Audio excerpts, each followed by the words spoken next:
You ought to know. This is the worst.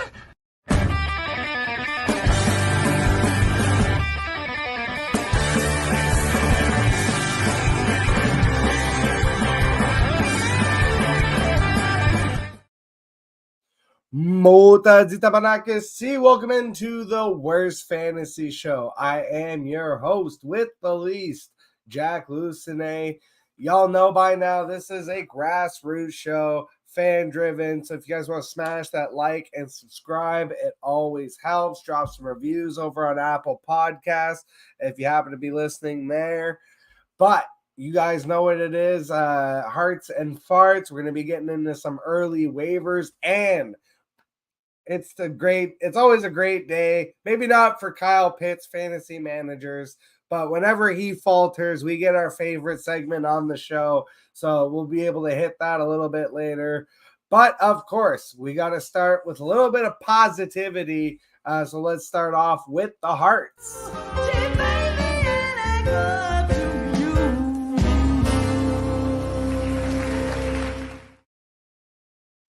It was a good week for quarterbacks, especially one M&M, a.k.a. Joe Burrow, and his 5 passing touchdowns. Unfortunately, it's like that Star Wars meme with Anakin Skywalker. It's like, oh, Joe Burrow had 5 passing touchdowns, so Jamar Chase had a big day.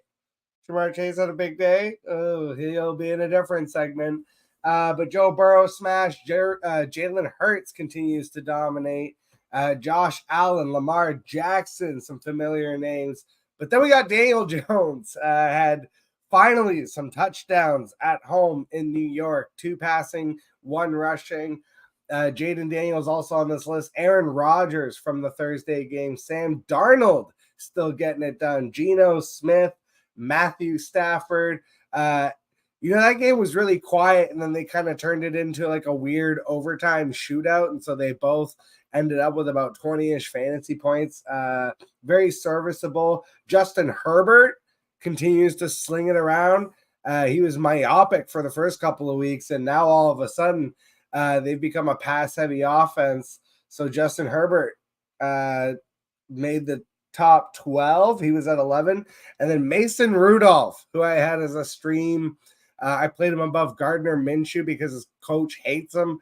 And that turned out to be the right decision. Like, even someone asked me on the Sunday stream, Bryce Young or Gardner Minshew, and that was a stinky decision. And I said Bryce Young, who only got like 9 fantasy points, and that was still the right call.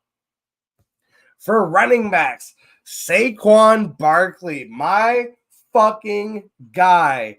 I pounded the table all off season for Saquon Barkley, very much from like a character standpoint. And I said, like, his type of character, if he had been a quarterback when he was in the draft, he would have been drafted number 1 overall, coming from the New York Giants to the Philadelphia Eagles. I just really thought that he would fit and mesh really well from a personality standpoint with this team, upgraded team and offensive line and quarterback around him, obviously, in the Eagles. Even I didn't expect it to be this crazy. Saquon, I think they had said in his career, he had something like 5 games over 100 yards, and he already has matched that just this season. So Saquon just continues to dominate. Alvin Kamara got all that work. Didn't get a touchdown, which would have made his day even crazier, but he got something like 30 touches and was over 150 all scrimmage. Devon Achane continues to be explosive. Derrick Henry, again. And it's funny because this is like, taking the victory lap in the first couple weeks of the season was one thing, but now that we're in week 9 and I'm seeing all the fantasy analysts that told me why it wouldn't work and why going running back heavy was crazy. And again, it's like at that 1-2 turn in the first round, I said over and over and over, take the running backs. Saquon, Derrick Henry, Devon Achane, Jonathan Taylor, Joe Mixon even.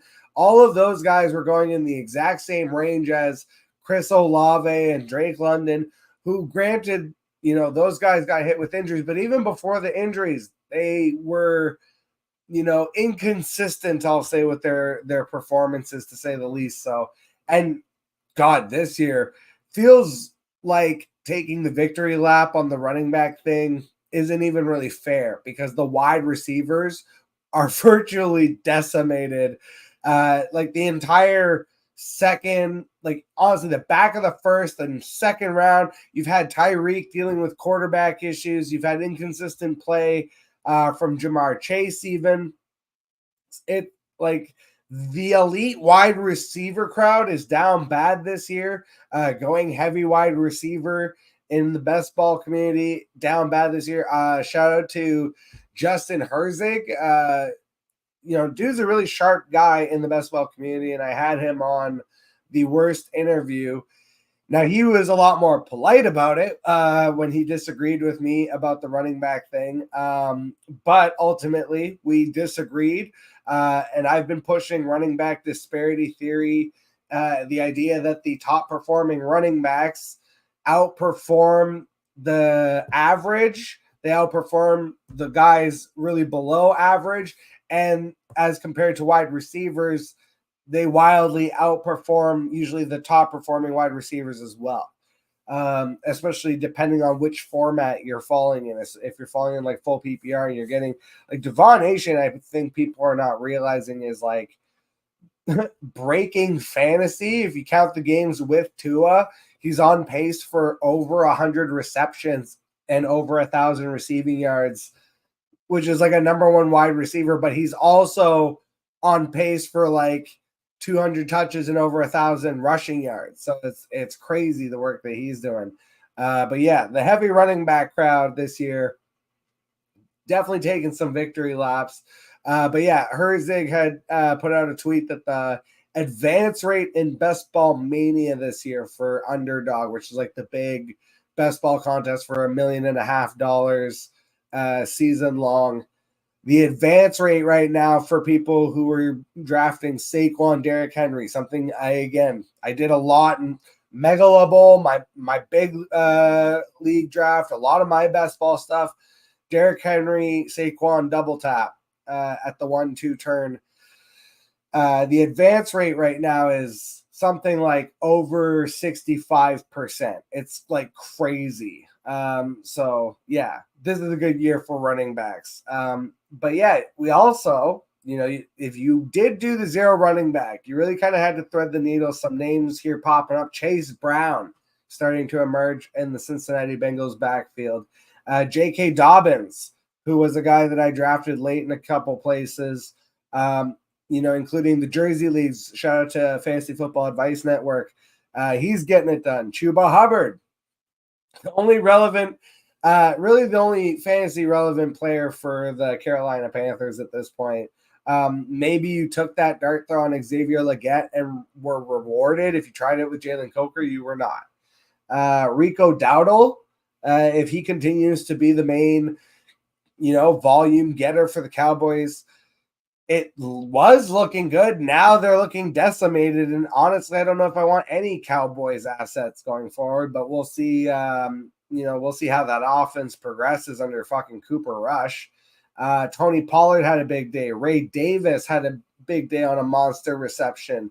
Amari DiMarcado, some random names popping up. Ramondre Stevenson, there's a little pat on the back to myself. Had him in some DFS lineups. Didn't work out for me because I had a lot of Drake London and Chris Olave shares. So my Ramondre Stevenson shares got tanked. But the fact that I had a couple lineups where I had like Ramondre Stevenson and Taysom Hill. If the rest of that lineup hits, that's such a differentiator that like I would have won some contests. Unfortunately, all it takes is one guy to tank your lineup. And so the one specifically I'm thinking of where I had Ramondre and Taysom Hill and kind of the rest of the lineup did okay. Drake London went out early with the injury. And that tanked a lot of my lineups, unfortunately. Joe Mixon, Bijan Robinson, Austin Eckler, James Conner, Jahmyr Gibbs, Kenneth Walker, Josh Jacobs, and my opportunity, David Montgomery rounds out your running backs that were these are all like good to great. You know, when you get down to the DMOP area, Josh Jacobs area is about like, I think 15 fantasy points in half PPR. For wide receivers, I feel like I took such an L personally on the wide receivers this week. Last week, taking victory laps on the Lad McConkey game just because I have a bet going with my guy HoovTube on who produces more fantasy points this season, Lad McConkey or JSN. And then JSN had to go and drop a number 1 wide receiver fantasy week. He was number 1 on the week. So shout out to my guy HoovTube. However, double shout out to HoovTube because, sometimes you gotta be a little more open-minded. I may have not been fully buying into the JSN thing, but because Hoov was so committed to the bit, I'm not gonna lie, I bought some shares of JSN, and especially like in the second half of the season, and obviously in light of the DK Metcalf injury, I thought JSN could be a guy who kind of emerges in the second half of the season, also expecting that like maybe Tyler Lockett does start to fade as the season wears on.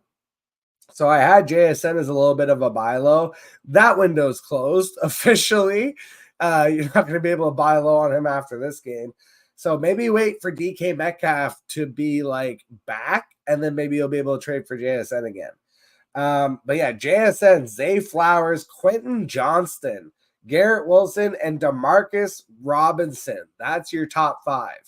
The only guy drafted in the first 2 rounds there is Garrett Wilson.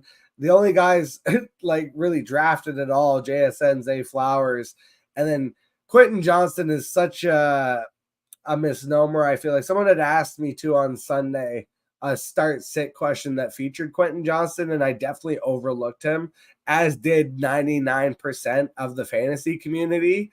However, going forward, the fact that Herbert's thrown the ball like 30, 40 times a game, whatever healthy wide receivers are available to them are worth dart throws. Like Josh Palmer had a nice long reception. Quentin Johnston, if he's going to be catching, 50-yard, he went over 100 yards for the first time in his career. So that's a big, I think, aspect of, whether or not you can rely on any kind of consistency. The consistency is definitely scary, but I think you can expect more spike weeks in productivity from Quentin Johnston. I will say I have a lot of best ball shares of him because I just was like, they don't have anybody else, and I don't want to have to know when to start him in redraft, but he'll have big games and I'll benefit from them in best ball. And I noticed this week specifically, like a lot of my lineups have DK Metcalf, DJ Moore shares, which were down bad this week, and Quentin Johnston saved a lot of those teams. So I've still got a lot of advancing teams because of, ironically enough, Quentin Johnston and Demarcus Robinson, who are 2 of my like really late targets in them best ball streets. But moving on, we had Cortland Sutton had a huge game. Could have been even bigger. He almost had a receiving touchdown, but he was the one that threw the touchdown to Bo Nix, which was a crazy play. It was like a reverse to Sutton, who then threw the pass to Nix, who caught it for a touchdown. So that was really funny. But he also had a really big receiving game. Justin Jefferson got it done on volume. Devontae Adams also going back to the Thursday game, smashed. Devonta Smith made you wait for it, but he did finally come through with a touchdown. Tank Dell also on the Thursday. Darnell Mooney continues to get it done. He's actually, I think, number 12 on the season right now. I know he's top 15. Darnell Mooney this year is a top 15 fantasy wide receiver. And if Drake London's going to miss time now with this hip pointer injury, he could see even a little bit more volume. Cooper Kupp, Cedric Tillman, Jaden Reed, Amon-Ra St. Brown. Amon-Ra right now getting it done purely on touchdowns, and I'm fine with that. Speaking of Terry McLaurin, same thing. Had like no yards. I think he had like 2 receptions for like 15 yards, but both of them were touchdowns, so that's okay. Roma Dunes. That's one, if you remember last week's show on the early waivers, I said Roma Dunes is a guy, if he's sitting out there on waivers, make sure you stash him because the schedule coming up, if he starts to emerge as a truer wide receiver 2 ahead of Keenan Allen, that connection with Caleb and Rome starts to emerge in the second half of the season, the Bears have one of the juiciest schedules for the last 8 weeks of your fantasy season. So if you can get your hands on maybe some Bears assets, DJ Moore right now, I think is a buy low because he looks dejected and I get it, but I don't think that they can get rid of Shane Waldron is the problem. If they did, that would be amazing. If I was Flus, that's exactly what I would do. I mean, now's the time of year you're seeing some of these coaches get cut. Like certain teams, I feel like, it's a waving of the white flag. Like you look at what the Raiders are doing. The Raiders right now are losing their offensive coordinator, quarterback coach. Antonio Pierce said he can't decide on who's going to be the new offensive coordinator, who's going to be the quarterback. It's a fucking joke over there. In those types of situations, shit is hitting the fan. The Bears, I feel like the longer you delay the firing of Shane Waldron, and I get the idea of not wanting to do it in season, but honestly, it's so bad that I do feel like you should just eat this guy right now. And you still have 8 games that are very winnable. If you can go 6-2 on the back half of the season, not even about sneaking in the playoffs or any of that kind of thing, but I think you just buy so much good faith going into next season. And you want to talk about there's this idea of getting your quarterback reps. It's the whole debate with Anthony Richardson and whether or not he should be starting.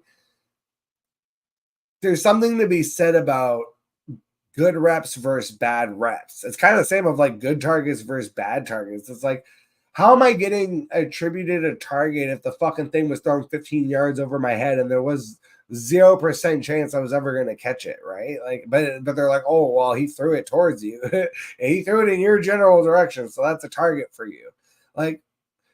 So I kind of feel like it's the same thing of if Anthony Richardson, and this is kind of going to a completely aside, but if Anthony Richardson had gone in against the Vikings, he would have just got fucking tuned up.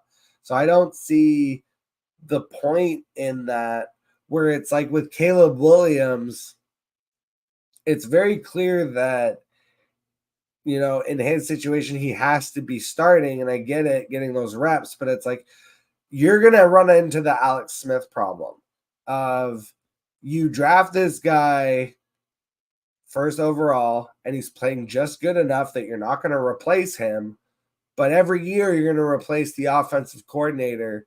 And at some point, when it's 6-7 years into his career, you've decided you've had enough of this, he's going to go to another team and be successful, right? And Alex Smith was successful pretty much with every other team that he played for besides the Niners. And even with the Niners, he was not bad in the season where Kaepernick ultimately took his job. And then he went to Kansas City and Patrick Mahomes took his job, and then he went to Washington. So it was but he played really well. And it's you're going to Alex Smith this situation if you just change the OC over and over year. But it's in this very specific situation, it's I think you pull that Band-Aid off now. I think you replace the OC in season right now. And I think it's almost you give that person, whoever it is you're thinking about replacing Waldron with next year, let that person audition for the rest of this year and see if they can do the job. And if they can, then you will have transference and progression over the offseason going into next year. Whereas if you wait, you're gonna have to do all of that fresh basically in the offseason, and it's gonna be a whole new. I do not believe in Shane Waldron.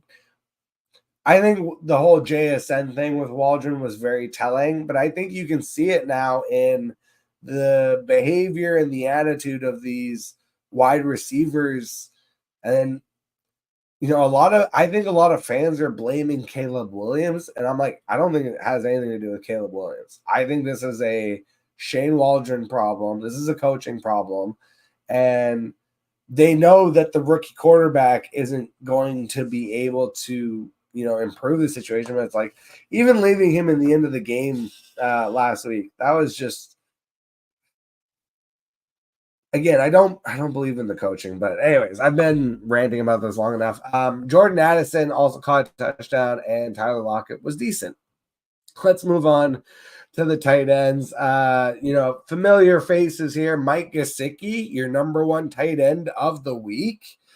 It's funny because I didn't have him in any DFS or best ball plays, but I remember on Sunday and on Thursday twice I said, if Higgins is out, T. Higgins is out, play Mike Gesicki. He's worth a dart throw. I was expecting like 5 for 50 and maybe he finds it. This was fucking crazy. So, and now Eric Gall tore an ACL. If T. Higgins misses games, Gesicki is definitely a play in my mind. I still think if Higgins is present, then he is relegated. But every time T. Higgins misses, you can play Mike Gesicki. Taysom Hill, it worked this week. Probably won't for a while. Josh Oliver, Brock Bowers. That was the only real name in this list. And then you had Theo Johnson, Jatavian Sanders, Trey McBride. That one was weird because I did not realize that was a rushing touchdown. I actually thought that was I didn't see the whole play. I just saw the back half of it because I was watching Red Zone. I was like, oh, cool. Trey McBride caught a touchdown. And then I find out after, I'm like, oh, it was a rushing touchdown? Like, oh, I guess that's good for McBride, but like, that sucked. Now I know why Kyler Murray had like 5 points and he's on a different list. Fergalicious, Jake Ferguson got it done with volume. Nick Vannett, Drew Sample, Hunter Henry, and Evan Ingram. And then on defense, the Los Angeles Rams and the Los Angeles Chargers were your number 1 and number 2 fantasy defense on the week. The New York Jets, the Indianapolis Colts, and the Cardinals. And then just outside of this was actually the Titans, Bengals, Ravens, and Vikings. All had above 15 fantasy points. And even the Jags and Philly defense, which kind of ended up being more high scoring, I think, than people thought, still had 12 fantasy points each. All right. We got enough positivity. Let's slum it a little bit. Let's bring it on down. Let's get into the thoughts. Come on. Don't bullshit me. Bullshit. Bullshit. Bullshit. Bullshit. Bullshit. You said so bullshit. Bo Nix was like a real cute dart throw for a lot of people in the pass funnel against the Ravens. Didn't work out for you. Derek Carr, Bryce Young, if you tried to play them in super flex leagues, very minimal production, only like 10 points, 10 fantasy points. Dak Prescott, bad fantasy game and now injured, going to miss several weeks from all reports.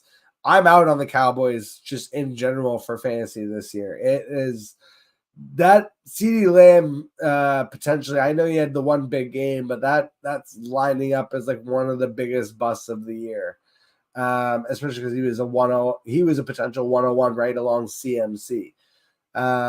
So Dak Prescott gonna miss time. Jared Goff and Jordan Love were succumbing to the weather that was in Green Bay. That turned very much into a slop fest. His the mutta. Now, you needed the running backs in that game. Jameis Winston. Ooh, this was a bad Winston game. CJ Stroud from Thursday. And that one, that's rough. I don't see that getting better for the rest of the year. So if you're a CJ Stroud owner, you need to get out somehow. Caleb Williams, Kyler Murray, Gardner Minshew. Ugh. Minshew Mania is officially dead in Las Vegas. His coach fucking hates him. The only thing that will save Gardner Minshew's season is if Antonio Pierce gets fired. And then Joe Flacco had a bad fantasy day. It happens. For the running backs, Aaron Jones, DeAndre Swift, Kyron Williams, James Cook, Javonte Williams, and Breece Hall. Those were all good. They were like serviceable, but a lot of those names you expect more, right? This was the first week that Kyron Williams has not found the end zone. James Cook, less Javonte Williams, but like Breece Hall, DeAndre Swift had been amazing. Aaron Jones had been really good. All of these guys got you about 10 fantasy points, but not much else. And then the under 10 club was Tyrone Tracy, Jonathan Taylor. Even though he found the end zone, Tyler Algier didn't get a lot of volume. Raheem Mostert. The Jaguars running back situation is a complete mess right now. Tank Bigsby and Travis Etienne are eating into each other, and it just looks bad across the board for that. And it doesn't help when Trevor Lawrence goes and gets 2 rushing touchdowns. Nick Chubb just, again, is this year's version of Javonte Williams. Raiders running back. Doesn't matter which one, they all suck. Devin Singletary, he's officially a handcuff. That situation is completely flipped. And I threw it in just because I mentioned that Jaleel McLaughlin could potentially be a streaming option against the Ravens because of the pass funnel. Didn't work though. Wide receivers. Oh my God, the wide receivers this year. I swear to God, it's like a fucking graveyard.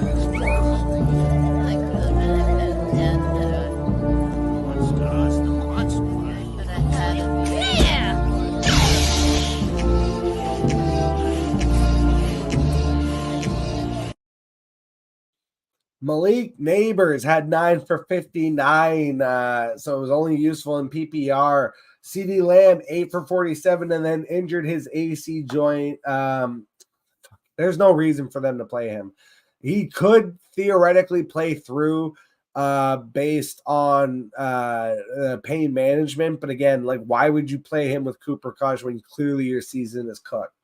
So I actually think Lamb and Dak are both going to miss a couple weeks here. Tyreek Hill, only 4 for 80. Drake London injured his hip. Chris Olave with another concussion. And this one is fucking scary because he's had, 4 or 5 in his career now already. And this is now the second one this season. Like, we literally might not see Chris Olave for the rest of the year. So that one really fucking sucked. And then you just had a bunch of kind of PPR guys that, you were hoping for more, but you got kind of a floor in PPR. In half for standard, you really didn't get much. Josh Downs, 6 for 60. Ladd McConkey, 5 for 64. Khalil Shakir, 6 for 50. And Jamar Chase in the monster Joe Burrow game just had 7 for 43. Any Green Bay wide receiver that was not named Jaden Reed had a bad day. Jalen Waddle, even though he caught a touchdown, had -2 yards, was basically irrelevant. And then Keenan Allen and DJ Moore. Brian Thomas Jr., if you tried to play him through the injury, didn't work out. AJ Brown injured his knee and left the game early. Fortunately, reports seem to be that it's nothing serious. Hopefully he doesn't miss more than a week or two. Keon Coleman hurt his wrist, almost caught the touchdown, but then bobbled it, dropped it right into Jalen Waddle. Why can I not remember? Jalen Ramsey, the defensive back, dropped it right into his hands for an interception instead of a touchdown, and now he's got a wrist injury on top of it. Jalen Coker didn't work out. Rashad Bateman has turned back into a pumpkin. Elijah Moore, if you tried to follow the Jameis Winston volume, didn't work out. Wan'Dale Robinson got robbed. Had a touchdown pulled off the board.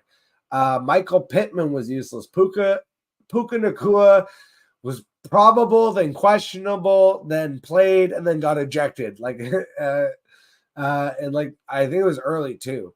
And then Marvin Harrison Jr. just continues to baffle and be an absolute unmitigated bust in terms of a first-round fantasy wide receiver that has been mostly healthy. I think Marvin Harrison Jr. and DJ Moore, for 2 wide receivers that have been healthy and present all year, possibly the most disappointing. And then we get into the tight ends and our favorite segment on the show. Every time he appears in the tight end farts, we have to ask,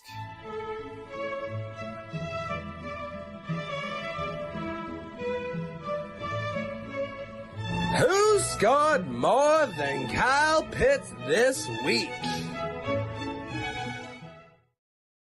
oh, we're back, baby. Not that we went anywhere. All right. This is a big one, folks. 1 for 11. Kyle Pitts had a magical game of 1 reception for 11 whole yards.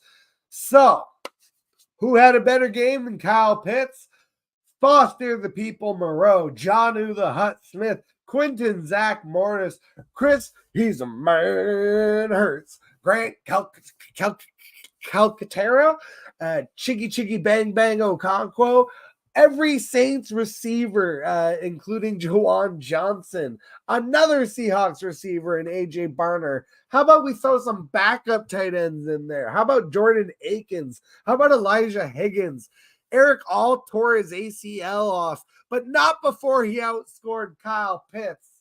Harrison Bryant, Kylan grandson, oh, my grandson, Tanner Hudson, Will Disley, Kenny Yeboah, Ben Sinnott, and Josh. See you in a while. And those last 3, the best ones, Kenny Yeboah, who nobody's ever heard of before this podcast, Ben Sinnott, and Josh Weil, they each had 1 reception for 12 yards. So they did just a little bit better than Kyle Pitts, who was your number 1 bust of a tight end this week.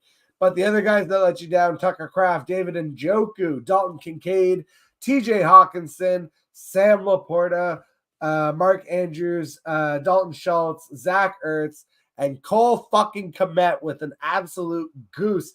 0 targets. Didn't even get targeted in the game. Fucking ridiculous. On defense, the Broncos, the Panthers, the Saints, the Texans, the Patriots, and the Bears. If you tried to play any of those guys, they all let you down. That was cathartic. Let's get into some waivers, and then let's get into some Monday Night Football. The fuck? The fuck? The fuck is in the air. The fuck? There's white shit everywhere. The fuck? I must be fucking baked and this shit's probably fake. The fucking hell did I just take? The fuck? Fuck Cooper Rush. I'm not doing it. I don't give a shit if I am in Superflex. I will play Jabroni player X in the Superflex spot over Cooper Rush. I'm not falling for it. Especially if CeeDee Lamb's not present. You're telling me I'm going to rely on Cooper Rush, Jalen Tolbert, and Rico Dowdle? Nah. I'm good. Even if it works, I'm good. Legitimately, Mason Rudolph, I think, deserves to be picked up. It's gross. It's a Robitussin play. But if you're out here trying to start Bryce Young, trying to start Gardner Minshew, if you are considering picking up Cooper Rush, Mason Rudolph is the guy for you. Even if someone else picked him up, keep an eye out. Maybe he gets dropped, kind of going back and forth with Will Levis. I don't see a reason for them to go back to Levis other than sadism. I would move the fuck on. So I do think Mason Rudolph should continue to start here. For the running back position, I like Amari DiMercado and Trey Benson, both as stashes, just in case anything were ever to happen to James Conner. And just in general, this is handcuff season. So Ray Davis, if he's out there, Emmanuel Wilson, if he's out there, Cam Akers, if he's out there, Blake Corum, if he's out there, Braylon Allen, if he's just whoever your running back is, handcuff him. If you have a priority guy with a clear delineated handcuff, it's handcuff season. For wide receivers, Demarcus Robinson, I actually had him on the list last week. Shout out to the fantasy footballers. I said, and they said, that Demarcus Robinson is actually more viable when Cooper Kupp or Puka Nacua, or especially both of them, are playing. He's not the type that's going to be able to, take on like a secondary or a primary role, but like as the third wide receiver, that does seem to be where he shines. Obviously, I'm not saying he's going to have 2 touchdowns every week, but he is going to get that kind of consistent third wide receiver usage. They're always going to throw the ball out because it's Matt Stafford. So I do like Demarcus Robinson. Jalen Tolbert, I mean, I liked it better when I thought CeeDee Lamb wasn't going to miss time, but I mean, somebody's going to have to catch the ball. The one I really like is Roma Dunes. Again, if he's still chilling out there, definitely should be picked up and stashed. Quentin Johnston was widely dropped in a lot of leagues. He's a guy that should be picked up this week. And then in deeper leagues, Josh Palmer, Noah Brown. I don't mind those names. And then absolute fucking dart throw. I'm talking like 16-team leagues. Like waivers don't exist in my league. Nick Westbrook, Akine, and Mac Hollins. Just throw them on the back end of your roster. And if you need a spot start, you need a spot start. For tight end, I think obviously Mike Gesicki is going to be the hotness this week, but I don't hate Hunter Henry, who's been getting a lot of volume, and Jatavian Sanders. It seems like, especially in the absence now of Deontay Johnson, somebody's got to emerge as a Panthers wide receiver, and it turns out it's not going to be any of the wide receivers. I do think Jatavian Sanders, who I had as my number 2 rookie tight end going into the season, he profiles like Ben Watson. If you guys remember Patriots tight end Ben Watson, very much more of like a receiving option, but they're looking for him downfield. Like he went 4 for 80 again, and at the tight end spot, like that's pretty solid. So Jatavian Sanders starting to do it a little more on a consistent week-to-week basis. I definitely think he needs to be owned, especially in deeper leagues. And on defense, I'm going to toot my horn here because we've been crushing defense this year. Last week, out of the options, I had 3 out of 4 of them had at least 12 fantasy points or more, which was the Eagles versus Jacksonville. The Commanders, I said, were for real, and yes, they are. The one I missed was Browns versus Chargers. I thought the Browns could potentially win that game and maybe put the clamps on the Chargers. It was not to be. It was actually the complete reverse. It was the Chargers defense that you wanted. And the other one that I had was the Bengals on the Raiders. Again, they smashed. So again, out of 4 of the defenses I had last week, 3 of them were good. 1 was close. I just had the wrong team. So this week, it's the Chargers versus the Tennessee Titans. It is not quite as good if it is Mason Rudolph, but I still like it. I think the Chargers defense is better and can take advantage of the matchup, even if it is Mason Rudolph. If for some reason, like I said, they're fucking sadists and they're crazy enough to go back to Will Levis, even better. If they're not available, though, the Bills at the Colts. I do think Joe Flacco is capable of having a better game, but I also think that this team in general is kind of mediocre. So I don't mind playing against them, generally speaking. I think the Bills' defense is above average. I think when you look at above average defenses, like the Vikings when Brian Flores, or like the Bills with McDermott, I think they can still take advantage of teams like the Colts. And then the last one, if the Detroit Lions are floating out on waivers, they need to be owned and played. They had a defensive touchdown against Green Bay last week, and they've got a really great matchup. It's on the road, but it's against Houston. And Houston right now, yes, Joe Mixon is crushing, but that's it. Like CJ Stroud's not lighting people up right now. In fact, he's actually turning the ball over more than generally. So I really like, again, the Chargers, the Bills, and the Lions if you're looking for defensive waivers this week. All right, we got a couple comments. Let's check these out, and then we'll head on out of here. Nahal Najjar, I traded Cedric Tillman and Ricky Pearsall for Amari Cooper. Thoughts? I mean, long term, I like that. Obviously, right now, you're not feeling great about that because Cedric Tillman has shown out for the last 2 weeks. And so you're thinking to yourself, like, did I give away too much for Amari Cooper? But no, I think long term, obviously, Amari Cooper just got there.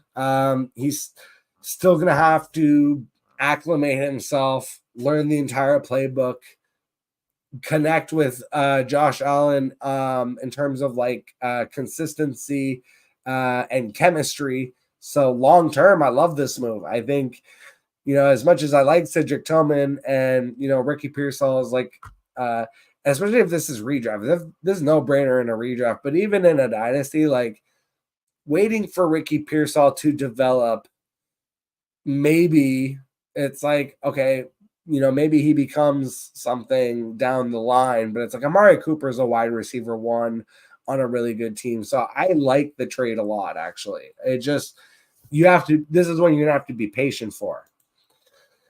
Thoughts on James Cook and Bucky for KW3 and Shakir? Yeah, I would not do that, me personally. It's because I feel like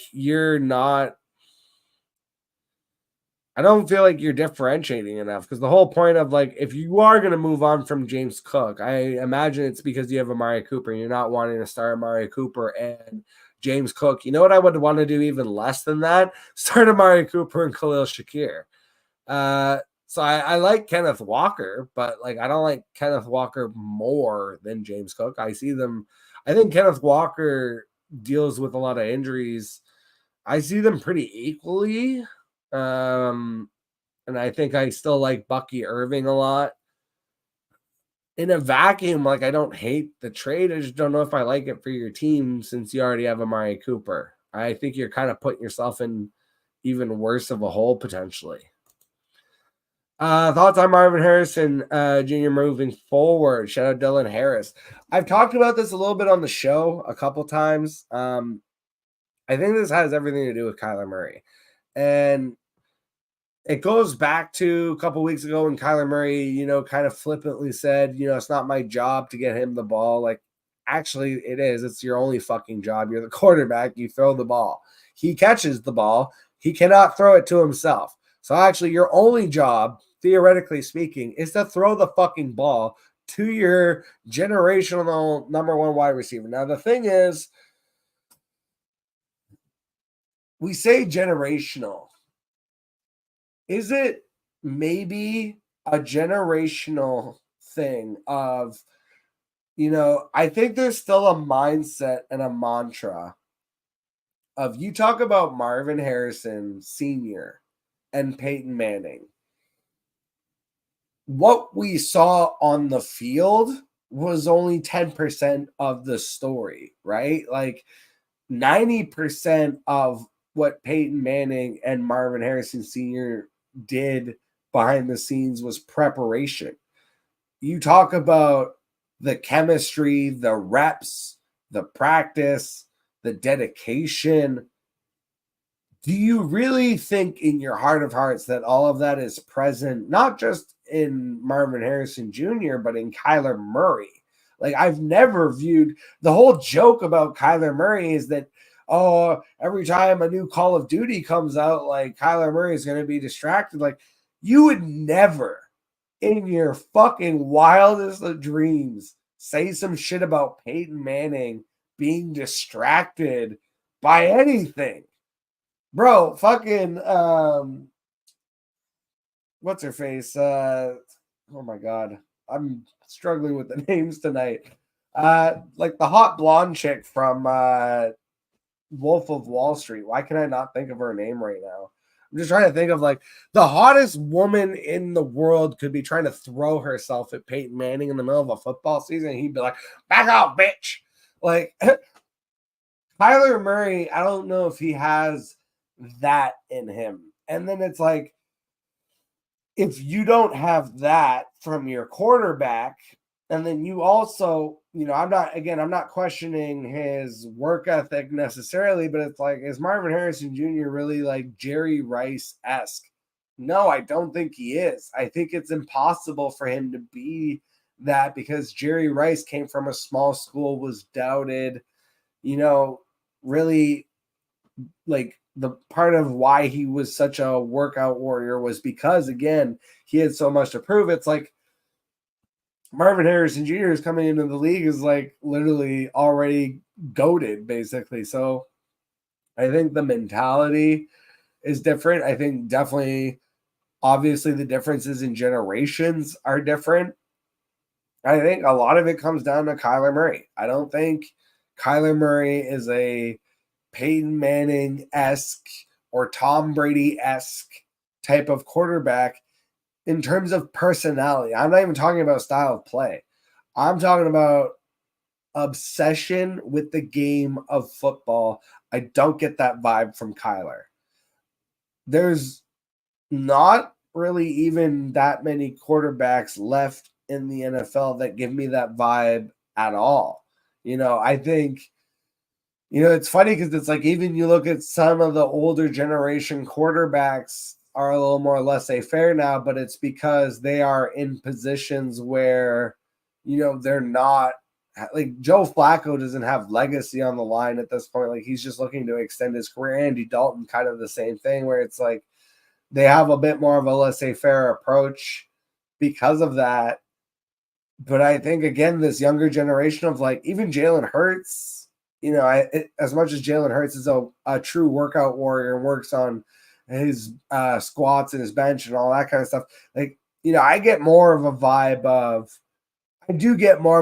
from a Jalen Hurts and a Saquon and an AJ Brown and the way that they are able to connect, that like those guys, are showing up first in the building, last one's out.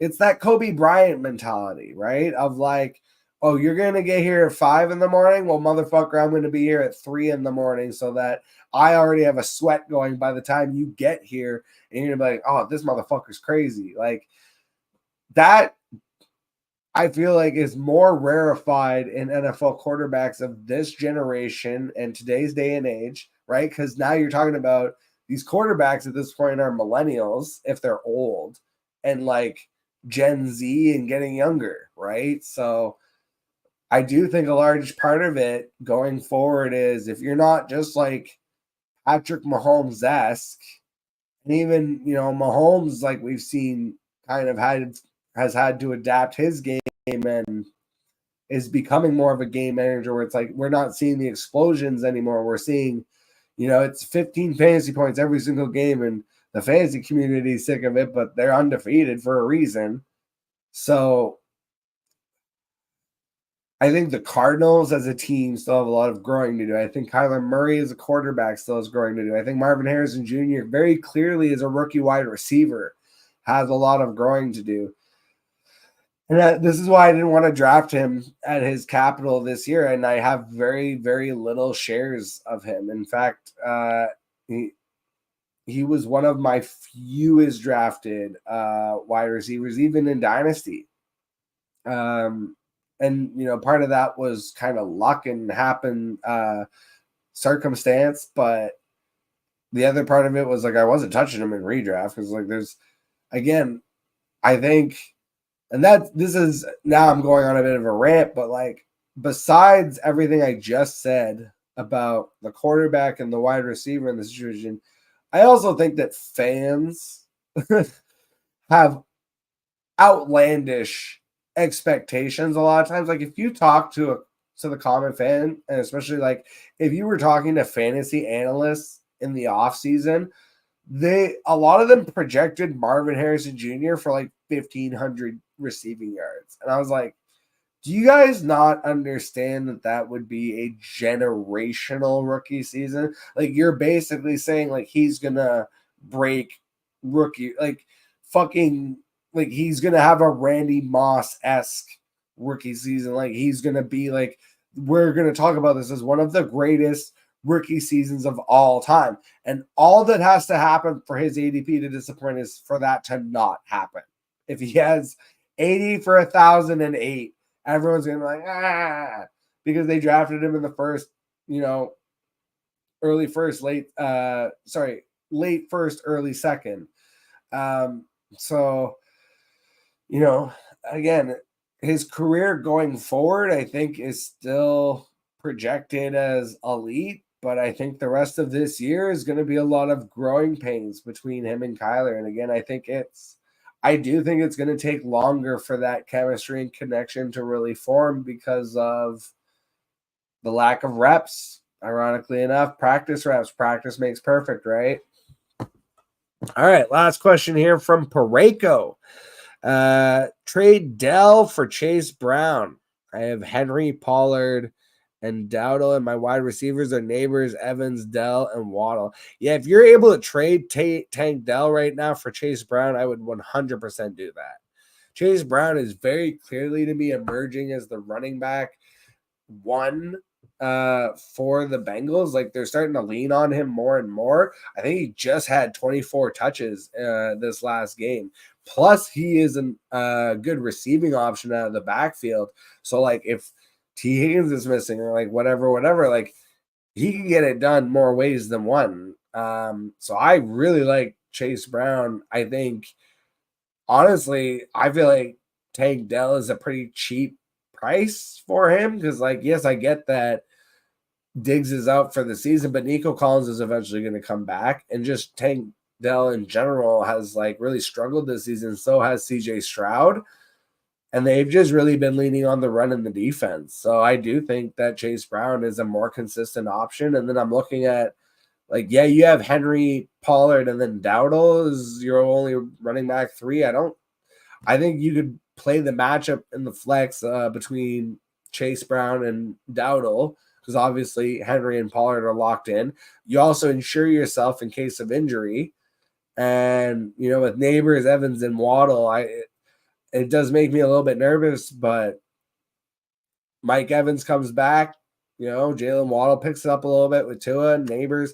I mean, I also think, you know, I've been doing my waivers the last couple weeks. The running back names have been complete dog shit, to be perfectly honest. Like, we're talking about Amari DiMercato and Trey Benson as like the top running back picks right now. Like Emmanuel Wilson, maybe. You know, Cam Akers, Justice Hill, like these are all backups where it's like I'm looking at wide receiver. It's like Demarcus Robinson could totally be available in your league right now. If Demarcus Robinson's available in your league right now, 100% I make this deal. Jalen Tolbert, again, Roma Dunes, Quentin Johnson, like these are all dudes that could just very rightfully be on waivers in your league and are startable assets, dart throws. Like, this was the whole thing. The whole thing I said this season going into the in the offseason going into the season, why I was drafting heavy running back in that late 1 to 2 rounds was because, you know, everyone's like, oh, there's a drop off at wide receivers, a drop off. I'm like, how the fuck is there a drop off at wide receiver? We just drafted a bunch of really good wide receivers. Like, you talk about Neighbors, even though he's underperforming, MHJ, Brian Thomas Jr., like these guys all just came in this year. Lad McConkey, even, like, all highly touted. And then you look at last year's draft class and just like the wide receiver draft classes that have been coming in for the last couple of years. Like, you know, we already forgot that Quentin Johnson was like a dude, supposed to be a dude last year, and people were really disappointed. It's like, now he's starting to do things. So, you know, again, I just feel like trying to figure out wide receiver dart throws week to week, as opposed to like, oh, fuck, I ran out of running backs, and now I've got to, you know, figure out if I want to start Amari DiMercato or Ray Davis this week. Like, get out of here. Speaking of getting out of here, though, that was the last question. I super appreciate you guys stopping by, chilling with the hearts and farts, who scored more than Kyle Pitts, and the early waivers. We will be back on Thursday. Should be a live show, probably, unless something happens. But we'll be back with the matchups, the start sits, and all that juicy fantasy advice for going into week 10 of your fantasy football seasons. Make sure to hit that like and subscribe. It always helps the algorithm for the show. But until the next time, I will catch all of you guys on the flip side. He's running down the middle by the 50. He's at the 30. He's bare-chested and banging his chest. Now he runs the opposite way. He runs at the 50. He runs at the 40. The guy is drunk, but there he goes. The 20. They're chasing him. They're not going to get him. Waving his arms, bare-chested. Somebody stop that man. Here comes